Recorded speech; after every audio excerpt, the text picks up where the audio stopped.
మనుగురు పీకేఓసీ2 ప్రైవేటీకరణను ఆపాలని డిమాండ్ చేశారు తెలంగాణ జాగృతి అధ్యక్షురాలు ఎమ్మెల్సీ కవిత. భద్రాద్రి కొత్తగూడెం జిల్లా మనుగురు పీకేఓసీ2 ప్రైవేటీకరణకు కేంద్రం టెండర్లు పిలుస్తోందన్నారు.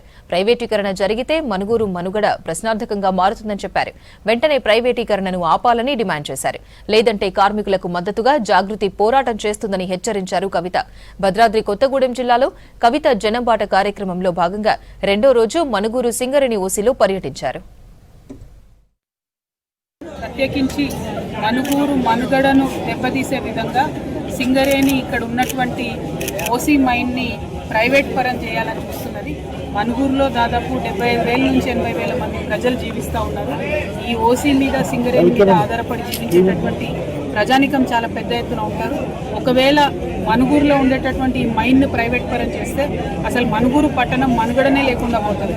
చాలా దారుణంగా అమానవీయంగా ఇక్కడ సిఎండి గారు వచ్చి మరి మనుగూరు లైఫ్ ఇంకొక 3 ఏళ్లే ఉంది, 2030లో మొత్తం మైన్ క్లోజ్ చేస్తామని చెప్పి వెళ్ళడం జరిగింది.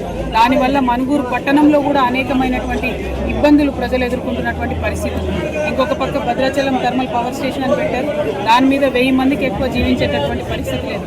కాబట్టి ఇక్కడ ఉండేటటువంటి పీకేఓసీ2 మైన్ని ఎట్టి పరిస్థితుల్లో కూడా ప్రైవేట్ పరం చేయకూడదు. ఈ బ్లాక్ సింగరేణికే ఉండాలి, సింగరేణి మైనే నడవాలని చెప్పి మనుగూరు కార్మికుల పక్షాన నేను డిమాండ్ చేస్తూ ఉన్నాను.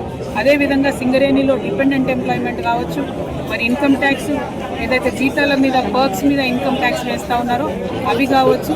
ఇటువంటి అంశాలు అలియాస్ నేమ్స్ అంశాల మీద తెలంగాణ జాగృతి హెచ్ఎంఎస్ పోరాటాన్ని కొనసాగిస్తుంది. కార్మికుల పక్షాన నిలబడి ఉంటుందని చెప్పి మీకు మాట ఇస్తా ఉన్నాం.